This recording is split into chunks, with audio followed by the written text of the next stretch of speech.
नरेंद्र मोदी देश के प्रधानमंत्री, उन्होंने अनुराधा नक्षत्र में जन्म लिया है और अनुराधा नक्षत्र का सिंबल है लोटस फ्लावर। अनुराधा नक्षत्र का जो देवता है वो है Mitra, is one of the forms of sun god. तो प्रधानमंत्री मोदी पॉलिटिकल पार्टी बीजेपी से कनेक्टेड है, इसका सिंबल है लोटस फ्लावर और वो सभाओं को जो है मित्रों करके संबोधित करते हैं। डोनाल्ड ट्रंप जो है सिंह लग्न का जातक है, उसका मुख्य जो पॉइंट है, लग्न का पॉइंट है वो मघा नक्षत्र है। न्यूयॉर्क टाइम्स ने इनकी काफ़ी ऐसी तस्वीरें छापी जहाँ पे ये राजा के जैसा बैठे हैं, है ना, उनको किंग के इसमें दिखा और उन्होंने टोपियाँ जो है वो छापी जिसपे मागा, मेक अमेरिका ग्रेट अगेन लिखा। नरेंद्र मोदी देश के प्रधानमंत्री, उन्होंने अनुराधा नक्षत्र में जन्म लिया है और अनुराधा नक्षत्र का सिंबल है लोटस फ्लावर, ठीक है। और उसका हर नक्षत्र का एक देवता भी है जैसे बता। तो अनुराधा नक्षत्र का जो देवता है वो है Mitra, is one of the forms of sun god. Okay.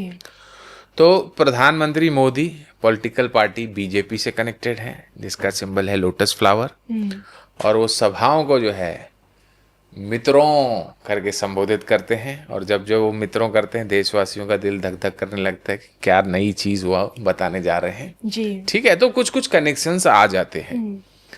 अच्छा कविता जी, अगर मैं आपको कहूं कि ये जो डोनाल्ड ट्रंप है अमेरिका का राष्ट्रपति, वो भी नक्षत्र के विज्ञान को मानता है, तो क्या आप मेरी बात पे विश्वास करेंगे? बिल्कुल भी नहीं। मुझे नहीं लगता कि यूरोप, अमेरिका ऐसे बड़ी बड़ी कंट्रीज के लीडर्स नक्षत्रों की दुनिया में विश्वास कर पाते होंगे। फुल गारंटी से, फुल जिम्मेदारी से मैं आपको बता रहा हूं, डोनाल्ड ट्रंप भी नक्षत्र के विज्ञान को मानता है। डोनाल्ड ट्रंप जो है सिंह लग्न का जातक है, उसका मुख्य जो पॉइंट है, लग्न का पॉइंट है वो मघा नक्षत्र में है। मघा नक्षत्र एक एस्ट्रोलॉजर की सलाह पे, वो एस्ट्रोलॉजर कौन है मुझे वो भी पता है, पर पत्ते जो है यहाँ पे नहीं खोलेंगे। ओके। तो उसका जो कैंपेन जो करता है उसमें मागा, मेक अमेरिका ग्रेट अगेन, यानी एब्रीवेशन मागा, ये उसे एस्ट्रोलॉजर एस्ट्रोलॉजर ने ही सुझाया है। और मघा जो नक्षत्र है उसका सिंबल है a king sitting on the throne. Okay. और किंग का मुकुट, ठीक है। तो जब ये कैंपेनिंग कर रहे थे प्रेसिडेंशियल इलेक्शन, तो न्यूयॉर्क टाइम्स ने इनकी काफ़ी ऐसी तस्वीरें छापी जहाँ पे ये राजा के जैसा बैठे हैं, है ना, उनको किंग के इसमें दिखा और उन्होंने टोपियाँ जो है वो छापी जिसपे मागा, मेक अमेरिका ग्रेट अगेन लिखा होता। जी, तो जी। बिल्कुल नक्षत्र के थीम से उन्होंने लिया था। यहाँ आपने मतलब डिकोड कर लिया। बिल्कुल बिल्कुल, और फुल जिम्मेदारी से कह रहा हूँ, डोनाल्ड ट्रंप बिलीव्स इन नक्षत्र एस्ट्रोलॉजी। चलिए ठीक है, ये तो आपने मुझे एग्जाम्पल्स के तौर पे समझाने की कोशिश की कि नक्षत्र किस तरह से काम करते हैं, लेकिन एस्ट्रोलॉजी समझी है, लेकिन डीएनए एस्ट्रोलॉजी क्या होती है? देखिए, डीएनए एस्ट्रोलॉजी नक्षत्रों पे ही आधारित है, बट ये एक अलग कोड पे काम करती है। और इस एस्ट्रोलॉजी का जनक मैं नहीं हूँ, मेरे गुरुजी हैं, श्री विशाल लोकेश्वरन नाम है उनका। वो यानी इंजीनियरिंग बैकग्राउंड से हैं, ठीक है, इंजीनियरिंग का पढ़ाई किया है उन्होंने, और अचानक उनका रुझान जो है एस्ट्रोलॉजी में आता है। तमिलनाडु में एक जगह है राजपलयम, वहाँ चले जाते हैं, एक शिव मंदिर में जाते हैं और अपने मित्र से वार्तालाप करते हैं एस्ट्रोलॉजी रिलेटेड, इस तरह की चीज़ें जी।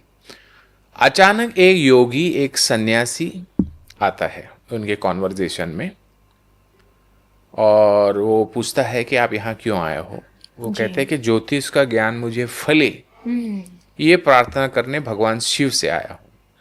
तो एक चौथाई पीस ऑफ पेपर पे, 1/4 ऑफ पेपर पे उन्हें एक फार्मूला लिख के देते हैं। वो फार्मूला क्या है वो मैं कुछ देर में चर्चा करूँगा। वो फार्मूला लिख के देता है कि आप ये फार्मूला लीजिए, इस पे रिसर्च कीजिए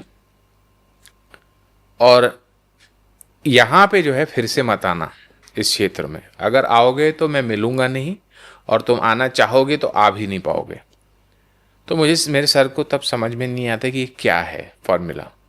बोलते हैं कि तुम रिसर्च करो, तुम्हें सब चीज़ का पता लग जाएगा और यहाँ से तुम एक नई विद्या का जन्म दोगे और तुम्हारे जीवन का चक्र जो है आगे चलेगा।